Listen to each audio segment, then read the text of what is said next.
یہاں تک کہ جس کی میں شفاعت کروں گا یقیناً وہ بھی دوسروں کی شفاعت کرے گا۔ فرمایا یہ تو کہتے ہیں اہل بیت کی محبت کچھ نہیں کرتی، اہل بیت کی غلامی کچھ نہیں کرتی، میرا حال تو یہ ہے، خونی رشتہ تو دور کی بات ہے، جس کی میں شفاعت کر دوں گا آگے وہ بھی شفاعت کرنے والا بن جائے گا۔ تو میرے اہل بیت کا تو مقام ہی بہت بلند ہے، میرے اہل بیت کی تو شان ہی بہت بلند ہے۔ میرے آقا کریم فرماتے ہیں اس طرح ہم شفاعت کا باب کھولیں گے، شفاعت چلتی جائے گی، حتیٰ ان ابلیس، حتیٰ کہ جو ابلیس ہے، جملے سنیں، جب شفاعت کا باب کھلے گا آپ کے اہل بیت شفاعت کر رہے ہوں گے، صحابہ شفاعت کر رہے ہوں گے، ازواج مطہرات شفاعت فرما رہی ہوں گی، امت کے علماء شفاعت کر رہے ہوں گے جن کو آپ شفاعت کا اذن عطا فرمائیں گے۔ فرمایا جب شفاعت کا اتنا لمبا چوڑا باب کھلے گا نا، حتی ان ابلیس لا یتطاول طعما فی شفاعتی، ابلیس بھی گردن اٹھا کے آ جائے۔ تما کیا ہوگا، لالچ کیا ہوگی، شاید مجھے بھی شفاعت سے حصہ مل جائے۔ فرمایا لیکن نہیں، شفاعت تو اسی کے لیے جو اہل بیت کا غلام ہوگا۔ فرمایا جاؤ ان کو کہہ دو بریرہ جنتی ہے، بریرہ کو غلامی رسول کی برکت سے ہم بغیر حساب کے جنت میں پہنچائیں گے۔ ہم صلہ دیتے ہیں، ہم اہل بیت کی محبت کرنے والوں کو صلہ دیتے ہیں۔ اب حدیث نے فیصلہ کیا کہ نہیں کیا؟ جو اہل بیت کے دشمن ہیں ان کے لیے جنت، جو کہتے ہیں محمد صلی اللہ علیہ وسلم کسی کو نفع، یہ بیچارے آج نہیں رونا رو رہے، ان کے آباء و اجداد اسی زمانے سے رو رہے۔ آپ پریشان نہ ہوا کر کہ فلاں مولوی نے یوں کہا ہے، آپ صلی اللہ علیہ وسلم شفاعت نہیں کریں گے، کوئی فائدہ نہیں ہوگا۔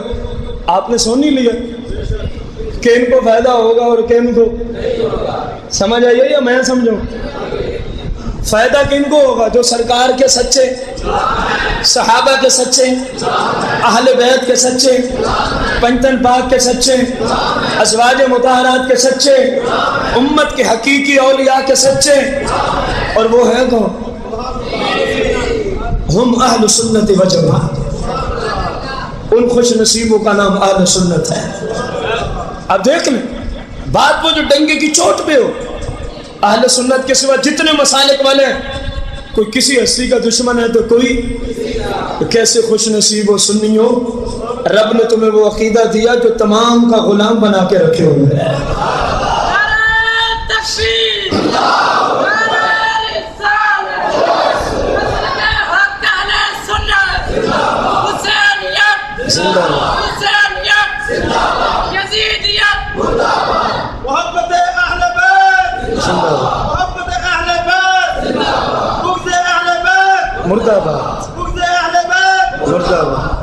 ان ابی رافع رضی اللہ عنہ ان رسول اللہ صلی اللہ علیہ وسلم قال لعلی کرم اللہ وجہ الکریم انت وشیعتک تردون علی الحوض رواء مروجین مبیضۃ وجوہکم وَإِنَّ عَدُوَّكَ يَرِدُونَ عَلَيَّ زُمَاءَ مُقَبَّحِينَ او کما قال علیہ السلام۔ تاجدار مدینہ نے فرمایا ان رسول اللہ صلی اللہ علیہ وسلم قال، کن کا فرمانے علی شان ہے؟ بولنے تو صحیح، کن کو فرمایا؟ لعلی شن کرم اللہ وجہ الکریم۔ سرکار کن سے مخاطب تھے؟ مولا مشکل کشا کرم اللہ وجہ الکریم سے۔ انت فرمایا علی، آپ کیا فرمایا؟ اور آپ سے جتنی محبت کرنے والے ہوں گے الی یوم القیامہ، الی یوم پتہ کیسے چلے علی سے محبت کرنے والوں کا پتہ؟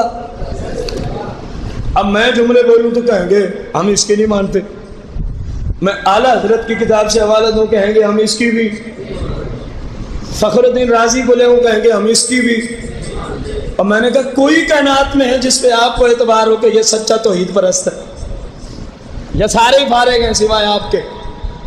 کہتے ہیں ہاں صحابہ ہیں. کیا جواب ملا ہے؟ صحابہ ہیں. میں نے کہا سوچ لو. کہتے ہیں پکی بات ہے، صحابہ سچے اور حقیقی توحید پرست ہیں. میں نے کہا یار پھر سوچ لو. کہتے نہیں ہمارا عقیدہ ہے کہ صحابہ سچے ہوں. پریشان کیوں ہو؟ کسی کو گالی دی ہے؟ کسی کا نام لیا؟ حدیث کی شرح سمجھانا گناہ تو نہیں ہے. سرکار جو فرما رہے ہیں علی آپ اور آپ سے محبت. اب آپ کو پتہ بھی تو ہو نا علی کا محب کون ہے. ایسے ہی جانے دیں حدیث کو. ایسے حدیثیں پڑھنی ہے تو آپ خود بھی پڑھ سکتے ہیں. پھر اتنے لمبے چوڑے نظام کے بنانے کی حاجت کیا ہوتی ہے؟ زندگی کے حصے دینے کی کیا ضرورت ہے؟ پھر لاکھوں روپے کی لائبریریاں خریدنے کی پھر کیا ضرورت ہے؟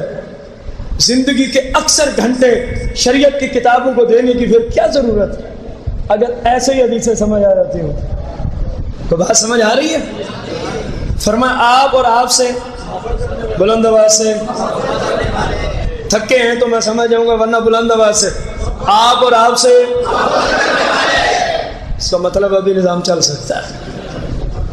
اور ادھر تو اتنا ذخیرہ ہے سرکار کے فضل سے. آپ کہیں گے جی ظہر کی نماز تک چلنا ہے، الحمدللہ اہل بیت کی شان نہیں ختم ہونے دی.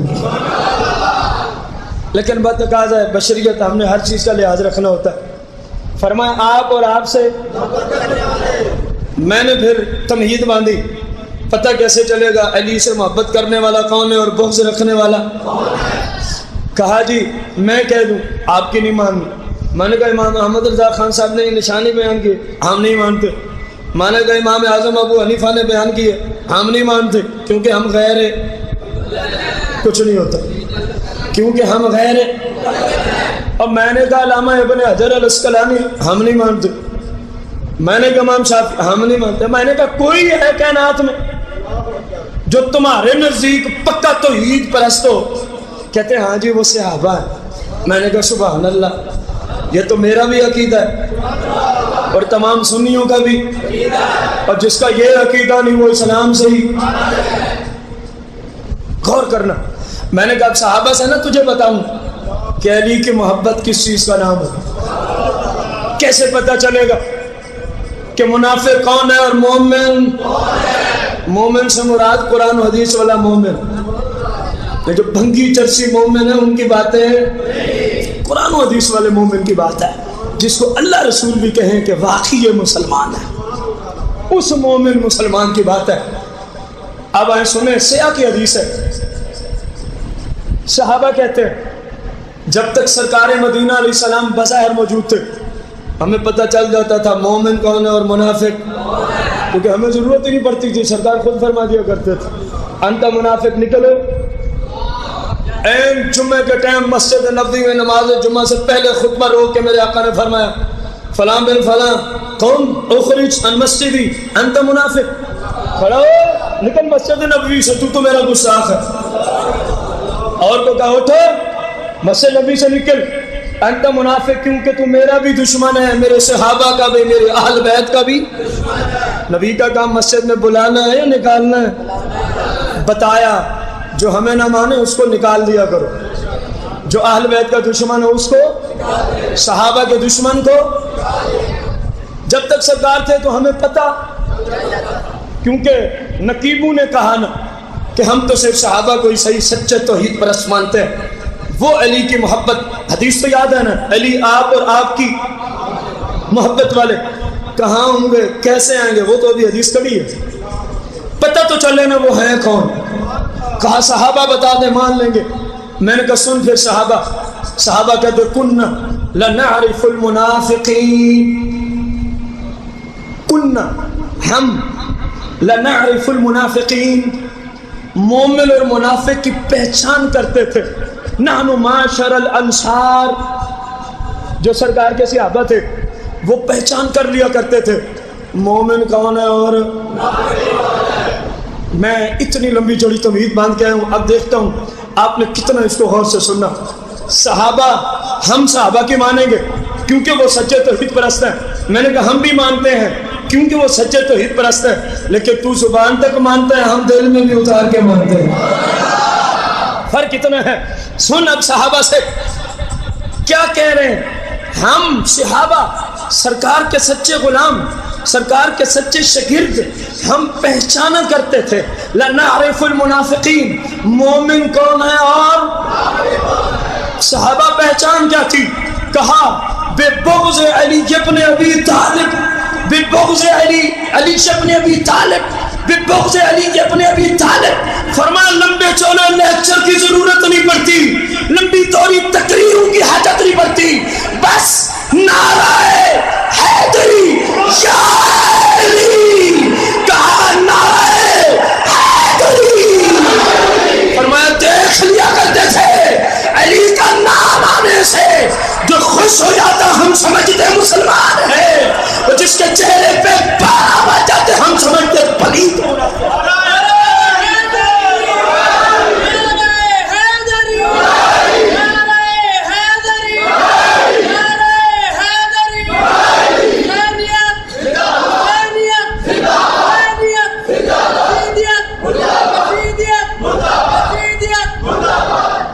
آپ مانو صحابہ کی، میں نے پہلے کہا تم صرف زبان سے بولتے ہو، مسئلہ کے حق کا پہ اللہ کا کرم ہے، جیسے زبان سے بولتے ہیں دل میں بھی وہی عقیدہ رکھتے ہیں۔ اب صحابہ نے کہا لَنَعْرِفُ الْمُنَافِقِينَ، کون پہچان لیتے تھے صحابہ؟ کس وجہ سے؟ بِبُغْضِ علی ابن ابی طالب، کہ علی کا نام لیتے تو پتہ چل جاتا مومن کون ہے اور منافق۔ اب سرکار فرماتے ہیں ان رسول صلی اللہ علیہ وسلم قال لعلی، حدیث یاد ہے نا، علی آپ، علی اور جو آپ سے کیا کرتے ہیں؟ محبت وہی کرتے ہیں نا جو حسین کو باغی کرتے ہیں، معاذ اللہ ثم معاذ اللہ، محبت وہی کرتے ہیں نا۔ علی پاک نے جن کو اپنی بیٹیاں نکاح میں دی، جو ان کو آج کافر کے فتوے دیتے ہیں، محبت وہی کرتے ہیں نا علی پاک سے۔ مولا کائنات نے جن کے پیچھے کئی سال نمازیں پڑھی، جمعے پڑھے، عیدین، ابو بکر صدیق، عمر بن خطاب، عثمان بن عفان، مولا کائنات نے جن کے پیچھے نمازیں پڑھی، عیدین اور جمعے پڑھے، جو آج ان کو مسلمان نہ مانے وہ علی کے محبت میں سچا ہوگا نا؟ تو سرکار فرماتے ہیں علی آپ اور تیری محبت والے تاردون علی الحوض، وہ میرے پاس آئیں گے، آگے آگے علی ہوں گے، پیچھے پیچھے علی والے ہوں گے، آگے آگے علی اور پیچھے پیچھے کہاں جائیں گے؟ علیہ، فرمایا میری بارگاہ قدسیہ میں آئیں گے۔ یا رسول اللہ آپ کہاں ہوں گے؟ فرمایا الحوض، ہم حوض کوثر پہ کھڑے ہوں گے، علی آگے ہے علی والے۔ پھر کیا ہوگا؟ فرمایا رواء مروجین مبیدۃ وجوہکم، ان کے چہرے چاند کی طرح چمکتے ہوں گے، علی والوں کے چہرے چاند کی طرح نور برسا رہے ہوں گے۔ وَإِنَّ عَدُوَّكَ، علی جو آپ سے بغض رکھتے ہیں، جن کے سامنے علی کا نام آ جائے مر جائے تو وہ بغض علی والا ہے، اور مولا کائنات کا نام آ جائے خوش ہو جائے تو وہ علی والا ہے، جبکہ باقی شریعت کے ضروریات پہ بھی ایمان رکھتا ہو۔ بھنگی جرسی کی بات نہیں کر رہا، مسئلے کے حق اہل سنت کی بات کر رہا ہوں، اور علی والا صرف کائنات میں سنی ہو سکتا ہے۔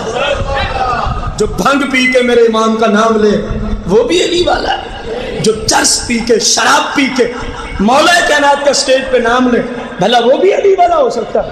جو فرماتے ہیں اگر کوئی اس طرح کا نشے والا بوٹا دریا میں پیدا ہو، پھر دریا خشک ہو جائے، مٹی آ جائے، پھر دریا میں پانی آئے، پھر خشک ہو جائے، مٹی آ جائے، اس کے اوپر بھنگ کا کوئی بوٹا ہو، علی تو اس دریا سے اپنے گھوڑے کو پانی پلانا بھی پسند نہیں کرتا۔ سمجھ آئیے کیا نہیں ہے؟ اور ایک جگہ فرماتے ہیں کسی جگہ بھنگ وغیرہ کا پودا ہو، اس کو کاٹ دیا جائے، اس کے اوپر منارہ کھڑا کر دیا جائے۔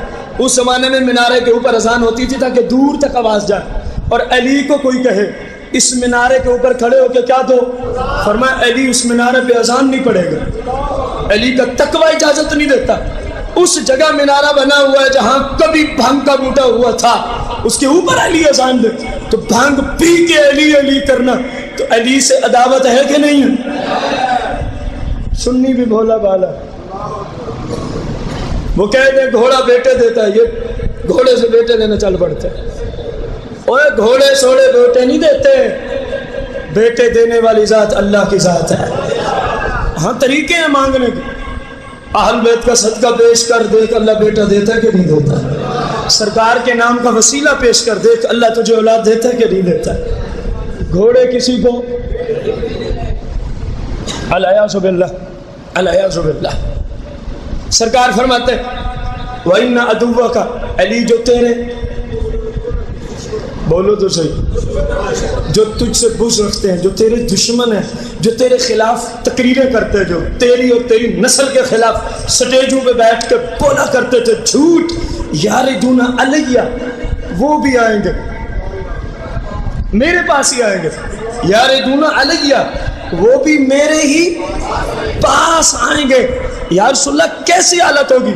فرمایا دماء، شدید پیاسے ہوں گے، شدید مقبحین، اور ان کے چہروں پہ لعنت برس رہی ہوگی، ان کے چہرے کالے سیاہ ہو چکے ہوں گے۔ آئیں گے علی سے محبت والے بھی میرے پاس، آئیں گے علی سے بغض رکھنے والے بھی علیہ میرے۔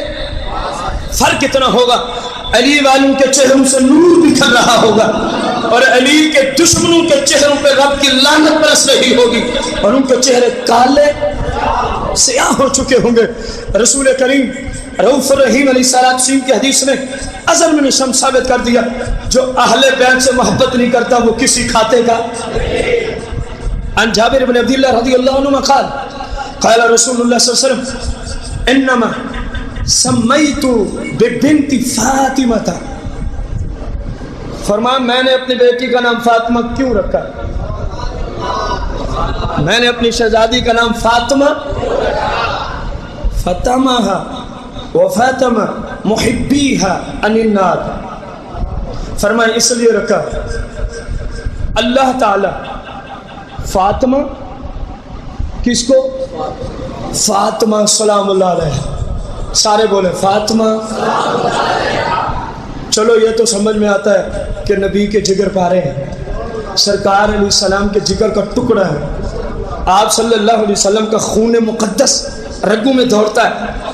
فرمایا اکیلی فاطمہ نہیں، اکیلی میری فاطمہ بھی، وَمُحِبِّيهَا، اور جو میری فاطمہ سے محبت کرنے والے ہوں گے، اور جو میری فاطمہ سے الفت کرنے والے ہوں گے۔ یہ بات ہماری طے ہو چکی ہے، نہ فاطمہ دوزخ میں جائے گی، نہ فاطمہ کی محبت کرنے والے دوزخ میں جائیں گے۔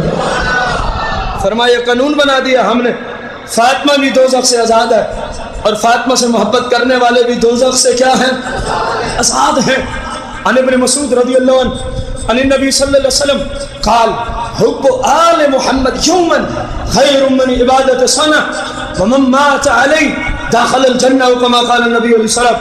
فرما جس نے میری آل کی محبت میں کوئی محبت میں ایک دن گزار دیا، خیر من عبادت سنہ، میرا رب اس کو پورے سال کی نفلی عبادت سے زیادہ ثواب عطا فرما دیتا ہے۔ اور پھر وَمَن مَاتَ عَلَيْهِ، اگر کسی کی موت کسی عقیدے پہ آئے کہ میری اہل بیت سے کیا کرتا تھا؟ محبت، داخل الجنہ، داخل تو کہاں پہنچے گا؟ جنت میں پہنچے گا۔ رسول کریم رؤوف الرحیم علیہ الصلوۃ والتسلیم ارشاد فرماتے ہیں عن ابن عباس رضی اللہ عنہما رفع، عبداللہ بن عباس نے اس حدیث کو سرکار تک پہنچایا، حدیث مرفوع ہے، انا شجرہ وفاطمۃ حملها وعلی لقاؤها والحسن والحسین ثمرها والمحبون اہل البیت ورقها ہم فی الجنت حقا حقا حقا حقا۔ میرے آقا کریم علیہ السلام فرماتے ہیں میں درخت ہوں، انا شجر، فرمایا تاجدار مدینہ علیہ السلام نے انا شجرتن، میں کیا ہوں؟ میں درخت ہوں، وفاطمہ حملها، اور فاطمہ اس درخت کا پھل ہے جو ابتدائی حالت میں ہوتا ہے. کون سا پھل ہے؟ جو ابتدائی حالت میں ہوتا ہے. وَعَلِيٌّ لکھا ہوا، اور علی اس درخت کا وہ پھول ہے جو کسی چیز کو دوسری طرف منتقل کر دیتا ہے. وہ پھول ہے جو کسی ایک چیز کو ایک جگہ سے اٹھا کے دوسری طرف منتقل کرتا ہے. والحسن والحسین ثمرها، اور حسن اور حسین اسی درخت کے پھل ہیں. بس ادھر کافی ہے؟ نہیں. والمحبون والمحبون والمحبون اہل البیت، فرمایا جو میری اہل بیت سے محبت کرنے والے ہیں ان کو بھی تو کہیں رکھنا ہے نا، درخت کے کسی سائے میں. چلو صحیح، خود درخت ہیں، سیدہ کائنات ابتدائی حالت کا پھل ہیں، مولا کائنات وہ پھول جو آگے منتقل کر دیں. حسنین کریمین اس کے پکے ہوئے پھل. والمحبون اہل البیت، اور جو اہل بیت سے کیا کرتے ہیں؟ محبت کرتے ہیں. ورقها، سرکار فرماتے ہیں وہ اس درخت کی پتیاں ہیں، وہ اس درخت کے پتے ہیں، اس درخت کے پتے ہیں. یا رسول اللہ پھر ہوگا کیا؟ ہم فی الجنت حقا حقا، فرمایا پکی بات ہے میرے اہل بیت سے محبت کرنے والے جنتی ہیں.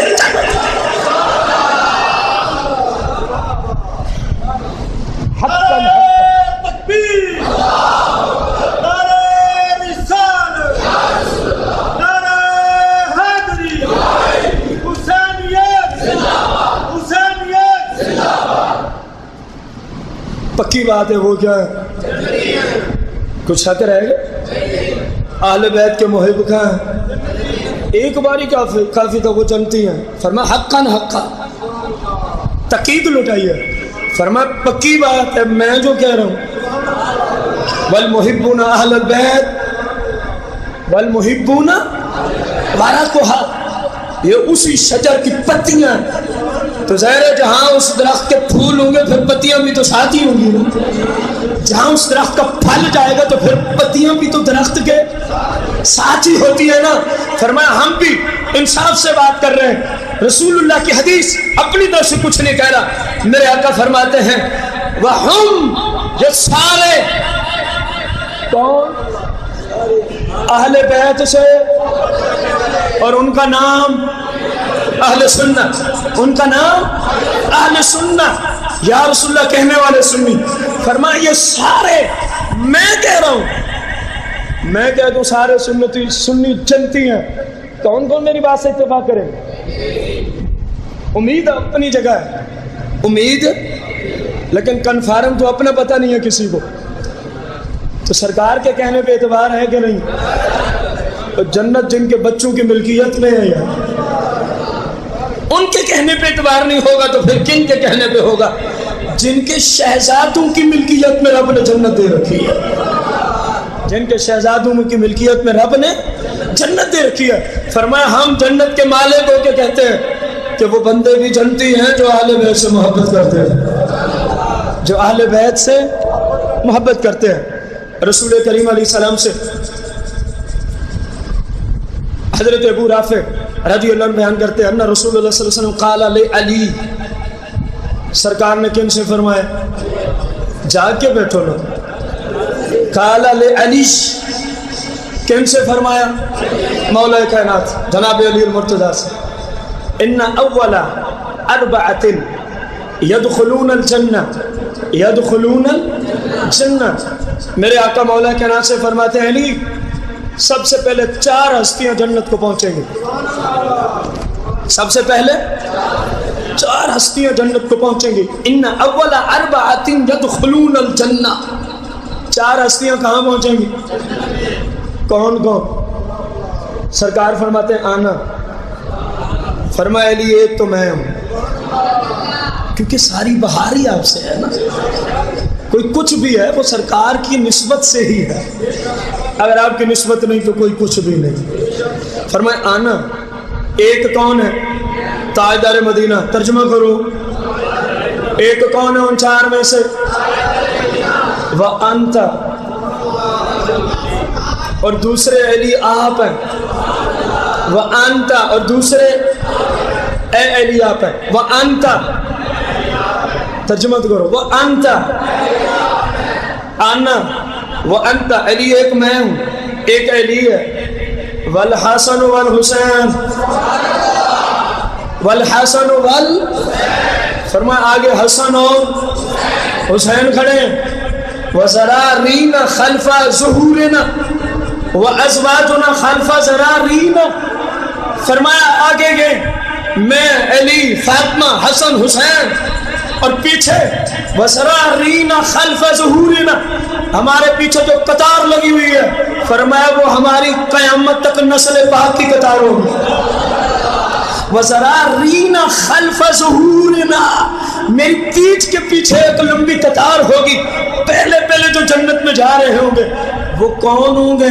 فرمایا میری ذریت پاک الی یوم وَأَزْوَاجُنَا خَلْفَ زَرَارِينَ، فرمایا پھر ہماری بیویاں ان کے پیچھے قطار باندھے آئیں گی۔ اور سنیوں غور سے سننا، آگے سرکار ہیں، پیچھے علی ہیں، حسن حسین و فاطمہ ہیں، ان کی اولاد پاک ہیں، پیچھے سرکار کی مقدس بیویاں ہیں، اور ان کے پیچھے کون سے خوش نصیب ہوں گے؟ یہ چوتھا طبقہ آ رہا ہے، وَشِيعَتُنَا عَنْ أَيْمَانِنَا وَعَنْ شَمَائِلِنَا، فرمایا علی ہمارے پیچھے وہ آئیں گے سب سے پیچھے جو مجھ سے، جو میری بیویوں سے، میرے صحابہ سے، میری اہل بیت سے محبت کرنے والے ہوں گے اور ان کی ہیلپ کرنے والے ہوں گے۔ کبھی کہیں اگر میری آل کو ضرورت پڑ گئی کوشش کر کے ان کی ہیلپ کرنے والے، فرمائے ان کی لین میری بیویوں کے پیچھے لین بنی ہوگی، اور یہ سارے اکٹھے کہاں چلے جائیں گے؟ جنت کی طرف چلے جائیں گے۔ تاجدار مدینہ صلی اللہ علیہ وسلم نے فرمایا ان ابان ابن عثمان رضی اللہ قال سمیت عثمان ابن عفان یقول، اس حدیث کے راوی جناب سیدنا خلیفہ ثالث عثمان بن عفان رضی اللہ تعالیٰ قال رسول اللہ صلی اللہ علیہ وسلم، فرماتے ہیں سرکار نے فرمایا من سانا الى احد من ولد عبد المطلب یدا فلم یکافع بها فی الدنیا فعلیہ میرے آقا سے صحابی رسول خلیفہ ثالث سیدنا عثمان بن کیا کرتے ہیں؟ روایت سرکار فرماتے ہیں جو میری نسل پاک سے، جو میری کیا فرمایا؟ جو میری، ذرا ایک مرتبہ پھر، جو میری کیا کرے گا؟ کوئی بھلائی کرے گا، جبکہ میری نسل پاک کو ضرورت پڑ جائے، آ جائیں بھلائی کرے، نہ آئیں ہاتھ باندھ کے ویسے بھلائی کر دے، ویسے سید زادے اور علماء اہل سنت ان کے ساتھ بھلائی کرنی ہو، ان کو تحفہ دینا ہو، ان پہ احسان نہ رکھا کریں دل میں، بلکہ یہ گمان کیا کریں ان کا میری ذات پہ عظیم احسان ہے کہ انہوں نے میرے تحفے کو قبول کر لیا۔ سید زادے اور علماء حق اہل سنت ان پہ احسان کر کے کبھی احسان نہ ذہن میں رکھا کرو، بلکہ یہ سوچا کرو شریعت کا فتویٰ ہے، ان کا احسان ہے، انہوں نے ہمارے تحفے کو کیا کیا ہے؟ ہماری ہیلپ کو قبول کیا، یہ ان کا احسان ہے۔ میرے آقا فرماتے ہیں جس نے میری اولاد میں سے کسی کے ساتھ الی یوم القیامہ کوئی کسی طرح کی کیا کی؟ بھلائی کی، فرمایا جب قیامت کے دن آئے گا، جب ماں بھی کسی کو نہیں پوچھے گی، جب باپ بھی کسی کو، جب مقتدی کو امام اور امام کو مقتدی، کوئی نہیں پوچھے گا الا المتقین۔ اگر پرہیزگار ہوں گے تو ایک دوسرے کی مدد کریں گے، ایک دوسرے کی شفاعت کریں گے، قرآن کا فیصلہ، حدیث کا فیصلہ۔ فرمایا جب وہ بندہ قیامت کے دن آئے گا نا تو ہم اس کا پھر اپنی شایان شان صلہ ادا فرمائیں گے۔ یقین جانیں قیامت تو پتہ نہیں کب آئے گی، یہ اظہر من الشمس دلائل سے مسئلہ وضاحت کے ساتھ سامنے ہے کہ قیامت تو جب آئے گی سو آئے گی جس نے اہل بیت کے ساتھ کوئی تھوڑا بہت ان کے ساتھ بھلائی کی، میرے آقا تو وہ لجپال آقا ہے، سرکار دنیا میں بھی ان کو نواز دیتے ہیں۔ قیامت کا جو صلہ کھڑا ہے وہ علیحدہ کھڑا ہے۔ اب سننا، ایک بزرگ علیہ رحمہ نے سرکار مدینہ صلی اللہ علیہ وسلم کو خواب میں دیکھا۔ کس حالت میں دیکھا؟ سرکار نے ان سے بہت زیادہ محبت فرمایا، حد سے زیادہ اپنے اس غلام سے الفت فرما رہے، حد سے زیادہ اس سے پیار، اس کو دلا سے۔ اس کی جب آنکھ کھلی اگلے دن وہ گیا جناب سیدنا حسن بصری کی بارگاہ میں۔ کن کی بارگاہ میں؟ کہا حضور مجھے سمجھ نہیں آتی، کوئی خاص عمال بھی نہیں، جیسے چل رہی تھی زندگی چل رہی ہے، سمجھ نہیں آتی۔ رات تاجدار مدینہ خواب میں تشریف لائے اور شدید محبت فرما رہے تھے۔ حضور آپ شریعت کے عالم ہیں، اتنے بڑے آپ مفتی ہیں، کچھ شفقت فرمائیں گے آپ، اس کی وجہ کیا ہو سکتی ہے؟ مجھ سے سرکار اتنی الفت کیوں فرما رہے ہیں؟ فرمایا لگتا ہے اہل بیت کے ساتھ کوئی بھلائی کی ہوگی، لگتا ہے اہل بیت کے ساتھ کوئی ان کی محبت والا کوئی کام کیا ہوگا۔ کہتے ہاں ہاں میں نے تو یہ بہت پہلے، بہت جلدی، تھوڑے ہی دن گزرے تھے، فلاں اہل بیت کے شخص کے ساتھ یہ صلہ رحمی کی تھی۔ کہا بس اسی کا نتیجہ ہے، حدیث نہیں پڑھی، فرمایا جو میرے اہل بیت سے بھلائی کرے ہم خود اس کا ارزادہ فرماتے ہیں۔ فرمایا یہ اہل بیت سے بھلائی کرنے کی وجہ تھی، دنیا میں بھی سرکار نے نوازا، اور جو قیامت کو نوازیں گے تو وہ تو پھر یزیدی گروپ دیکھتا ہی رہ جائے گا کہ اتنا پروٹوکول مل رہا ہے، اتنا مقام مل رہا ہے ان کو، جو میری محبوب کے اہل بیت کا نوکر ہے، جو میرے محبوب کے اہل بیت کے نام پہ اپنا حلال خرچ کرتے ہیں، جو میرے محبوب کے اہل بیت سے اپنا قیمتی وقت دے کے ان کی محبت میں بیٹھتے ہیں، جو میرے محبوب کے اہل بیت اتحاد سے الفت اور پیار کرتے ہیں، میرے آقا جب ان کو نوازیں گے یہ تو پھر یزیدی گروپ دیکھتا ہی رہ جائے گا۔ وہاں کہیں گے یا ویلتنا یا ویلتنا، یا ہائے افسوس، ہائے افسوس، مر گئے تو مرنا ہی ہے دشمنی کر کے۔ وہاں جو کہو گے یا ویلتنا کوئی فائدہ نہیں ہے، یہی کہہ دو یا اللہ توبہ کرتے، آئندہ اہل بیت اور صحابہ کے سچے غلام بن جو، دیکھو ادھر بھی کرم اور آگے بھی۔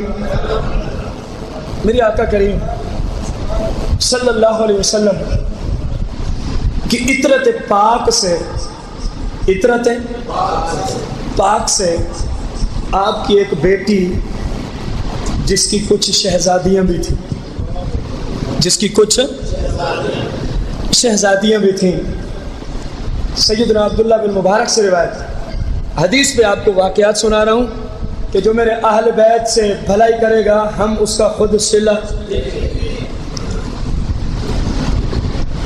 وہ فرماتے ہیں عبداللہ بن مبارک، بعض متقدمین کو حج کی بہت آرزو اور خواہش تھی، بہت آرزو اور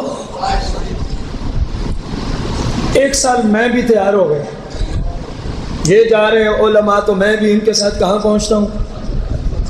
حج بیت اللہ۔ میں نے 500 دینار لیے، کتنے پیسے لیے؟ 500 سونے کی اشرفیاں، 500 سونے کی میں نے لی تاکہ بازار سے حج کے لیے، کیونکہ پیدل قافلے جایا کرتے تھے، کچھ سامان وغیرہ خرید کے لاتا ہوں۔ میں بازار چلا تو ایک عورت میرے سامنے آئی، اس نے کہا اللہ آپ پہ رحم کرے، اللہ آپ پہ، میں سید زادی ہوں، میں سید اور میری بچیاں ہیں، شوہر کا انتقال ہو چکا، بیٹا کوئی نہیں ہے، ہمارا کوئی پرسان حال بظاہر،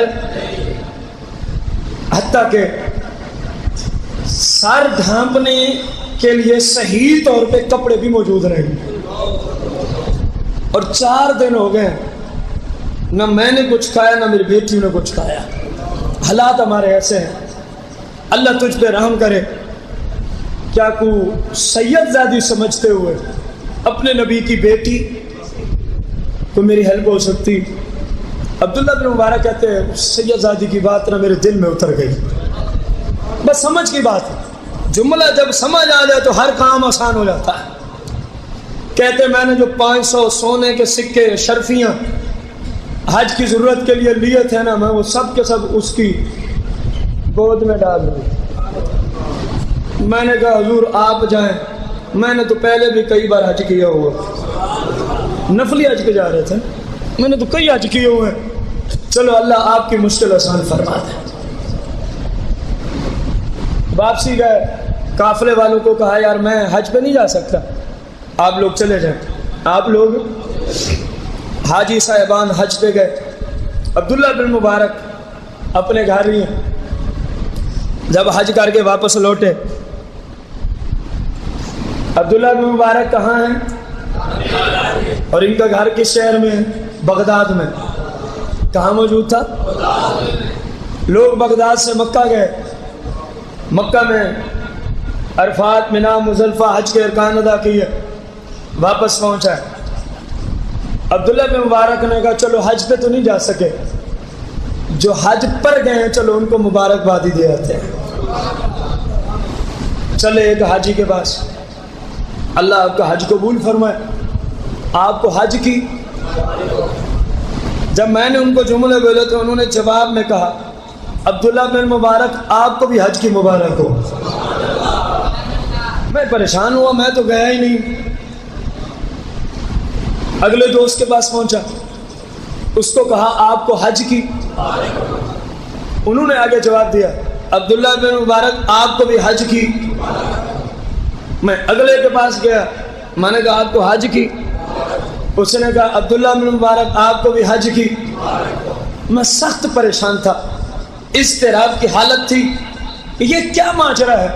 بندہ بغداد میں ہے اور جس سے پوچھو وہ کہتا ہے جب میں طواف کر رہا تھا تو میرے ساتھ نہیں تھا، جب میں مینا میں گیا تو بھی تو میرے ساتھ خیمے میں بیٹھا تھا، جب میں نے شیطان کو کنکریاں ماری عبداللہ بن مبارک تو بھی تو میرے ساتھ شیطان کو کنکریاں، جب ہم رات مزدلفہ میں ٹھہرے تو بھی ہمارے، عرفات میں وقوف کیا تو بھی ہمارے، طواف زیارت میں گئے تو بھی ہمارے۔ کہتے میں نہایت ہی پریشان ہوا، مجھے کچھ سمجھ نہیں آ رہی تھی، بندہ بغداد میں ہے اور حاجی کہتے ہیں تو بھی ہمارے۔ کہتے بس رات کو سوتا ہوں۔ حدیث یاد ہے نا؟ کیا حدیث پڑھی تھی؟ جو شخص میری اہل بیت میں سے کسی فرد کے ساتھ بھلائی کرے ہم اس کو اس کا اپنی شایان شان اجر ادا فرمائیں گے، فی دنیا والآخرہ، دنیا میں بھی دیتے ہیں آخرت میں بھی ادا فرمائیں گے، اور جو دنیا میں دیا آخرت کے حوالے سے کچھ بھی نہیں، اگرچہ بہت کچھ ہے لیکن آخرت میں جتنا نوازیں گے اس سے نسبت کرے تو یہ کچھ نہیں ہوگا۔ فرماتے ہیں جب میں سوتا ہوں تو کیا دیکھتا ہوں؟ تاجدار مدینہ میرے خواب میں تشریف لے آتے ہیں، میرے آقا کریم میرے خواب میں تشریف لے آتے ہیں۔ رسول کریم رؤوف رحیم علیہ الصلوۃ والتسلیم مجھے ارشاد فرماتے ہیں کہ کیوں تعجب کرتا ہے عبداللہ بن مبارک؟ یا رسول اللہ میں نے حج نہیں کیا، لوگ مجھے حج کی۔ فرمایا کیا تو نے میری ایک کمزور بیٹی کی مدد نہیں کی؟ دیوار کے پیچھے کا پتہ کوئی نہیں، کئی سو سال بعد بغداد کے شہروں میں ایک بیٹی کی حالت کا پتہ ہے، ایک بیٹی کی حالت کیسے ہوئی ہے، کس نے کی ہے، نام کیا ہے، کس کام کے لیے پیسے تھے، تبھی سارا کچھ ہوا ہے نا، یہ سارا پتہ پتہ نہیں کیسے نبی کو مان رکھا ہے لوگوں نے جس کو دیوار کے پیچھے کا پتہ نہیں۔ کم از کم وہ محمد بن عبداللہ صلی اللہ علیہ وسلم نہیں ہے، وہ مرزا غلام احمد قادیانی کانا ہو سکتا، سرکار کی یہ شان نہیں ہے۔ یہ ان کا نبی جو دیوار کے پیچھے نہیں جانتا وہ کانا نبی ہے، جھوٹا اور دجال نبی جس کو رب نے تاجدار مدینہ، تاجدار انبیاء بنا کے بھیجا ہے، وہ تو آج بھی میری اور تیری اور پورے ورلڈ کے لوگوں کی، انس و جن کی، بلکہ تمام مخلوقات کی دھڑکنوں سے بھی واقف بیکار ہے، دل کے ارادوں سے سرکار واقف بیکار ہے۔ فرما رہے تو نے میری کمزور بیٹی کی مدد نہیں کی؟ یا رسول اللہ وہ تو کی ہے لیکن میں حج پہ تو نہیں گیا۔ فرمایا بس تو نے ہماری نسل سے بھلائی کی۔ ہم نے پھر رب کی بارگاہ میں عرض کی مالک بندہ حج پہ جانا چاہتا تھا، پیسے سارے دے دیے، میری نسل کی مدد اور ہیلپ کرنے کے لیے، ان کی ضرورت پوری کرنے کے لیے، اس بندے پہ کرم فرما دے۔ اے عبداللہ بن مبارک، باقی تو اسی سال حج کر کے آئے، اللہ نے تیری شکل کا ایک فرشتہ پیدا کیا، اہل بیت سے تم بھلائیاں کرو، فرمایا ذمہ دار ہم ہیں، اس کا عوض ہم دیں گے، اس کا اجر ہم خود عطا کریں گے۔ فرمایا اے عبداللہ بن مبارک، اللہ نے تیری شکل کا کیا بنا دیا؟ یہ جو کہہ رہے تھے نا تو نے طواف ہمارے ساتھ کیا، یہ ٹھیک تو کہہ رہے تھے، یہ جو کہہ رہے تھے نا تو نے مینا مزدلفہ عرفات شیطان پہ کنکریاں قربانی حلق طواف زیارت، یہ ٹھیک ہی تو کہہ رہے تھے۔ اے عبداللہ بن مبارک، اللہ نے تیری شکل و صورت کا ایک کیا بنایا؟ جو اس سال بھی حج ادا کیا اس نے ثواب تیرا ہے۔ اور عبداللہ بن مبارک تجھے خوشخبری دیتا ہوں، کیونکہ تو نے میری آل سے ہیلپ اور ان کی مدد اور بھلائی کی ہے، یہ فرشتہ قیامت تک زندہ رہے گا، ہر سال حج بیت اللہ کرے گا، اور عبداللہ بن مبارک تجھے مبارک ہو، اس کے ہر سال کے حج کا ثواب رب عبداللہ بن مبارک کو عطا فرمائے۔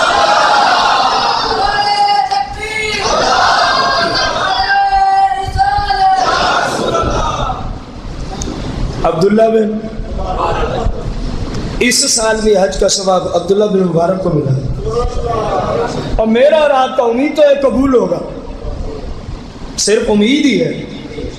جس بندے کی طرف سے رب کا بھیجا ہوا فرشتہ حج کرتا ہو، پچھلی بات یاد آئی ہے، فرمایا عمل قبول نہیں ہوں گے، لا ينفع عبدا عملا، جب تک وہ اہل بیت کا غلام نہیں بنے گا عمل قبول۔ اہل بیت کا غلام بنے، فرمایا ایک کا تو پتہ نہیں تھا تو خود جاتا، قبول ہوتا ہے یا نمبر ایک قبول بھی ہے، اور ہر سال الہ یوم القیامہ بھی ہے، اور اس سے بڑی جو دولت اس کو نصیب ہوئی ہے وہ زیارت مصطفیٰ کریم تھی۔ بس آپ کو دیکھنا ہی کھربوں حجوں سے زیادہ فضیلت رکھتا، کھربوں حج بھی کچھ نہیں ہے، بس نگاہ میں تاجدار مدینہ کا رخ انور آ جائے۔ رب آپ سب کو بھی، میری ماں بہنوں کو بھی، میرے امام کی شہادت کا صدقہ اپنے محبوب کا مقدس چہرہ دکھا دے۔ سرکار مدینہ رؤوف الرحیم صلی اللہ علیہ وآلہ وسلم کی سید زادی، ایک شہزادی جن کے حالات معیشت کی دنیا میں کچھ ایسے ہی ہوئے کہ وہ نہایت ہی پریشان ہوئی، نہایت ہی پریشان ہوئی، حتیٰ کہ وہ اس کی بیوی یہ زندگی گزار رہی۔ اللہ کا کرنا ایسا ہوا کہ اس سید زادی کے شوہر کا انتقال ہو گیا، سید زادی کے شوہر کا کیا ہو گیا؟ انتقال ہو گیا۔ تو ظاہر ہے بیویوں پر جب بچے چھوٹے ہوں رزق تو اللہ دیتا ہے، لیکن بظاہر سبب اس نے شوہر کو بنایا ہوتا ہے۔ اللہ کرے کہ اس حالت میں کسی کا شوہر وفات نہ پائے، کسی کا والد وفات، ورنہ بہت مشکل سے، ہمارے زمانے میں تو بہت ہی مشکل ہے، پہلے زمانوں میں پھر بھی لوگ ایک دوسرے کی کیا کر لیا کرتے تھے، یہاں تو لوگ کسی کو سفید کپڑے پہنے ہوئے برداشت ہی نہیں کرتے، ہیلپ کیا کریں گے؟ اپنی حلال سے کوئی اچھی سواری لے لے، اپنی حلال کی کمائی سے کوئی اچھا کھانا کھا لے، کوئی اچھا مکان بنا لے جو اسراف سے نیچے ہو، فضول خرچی سے نیچے ہو، اچھے کپڑے پہن لے۔ لوگوں کو یہ برداشت نہیں ہے تو کسی غریب کی ہیلپ کون کرے گا؟ جس زمانے میں ہم، جس زمانے میں خیر شوہر کا انتقال ہو گیا، بیوی کہتی ہیں ہمارے بہت سارے دشمن تھے، ہمارے بہت سارے بلخ کے علاقے میں، تو میں نے کہا اب تو میرا شوہر ہی نہیں رہا۔ اہل بیت کے دشمن ہر زمانے میں رہے ہیں، اہل بیت کے دشمن ہر زمانے میں رہے ہیں، اور یہ ایسے لجپال لوگ ہیں کہ یہ دشمنی کے باوجود بھی بس ایک ہی جملہ بولتے ہیں، انا للہ و انا الیہ راجعون۔ صبر کے علاوہ انہوں نے کبھی بھی کوئی جملہ اپنی زبان میں، جتنی عظیم قربانیاں آئیں، اللہ ہم تیری رضا پہ راضی، اللہ ہم تیری رضا پہ راضی ہیں۔ اب فرماتی ہے میں نے اپنے شہر کو چھوڑ دیا کیونکہ وہاں پہ اہل بیت کے دشمن بہت تھے، یزیدی گروپ۔ میں نے کہا کہیں ہماری عزت پہ نہ حملہ کر دیں، میں نے بلخ کو چھوڑا تو میں پہنچ گئی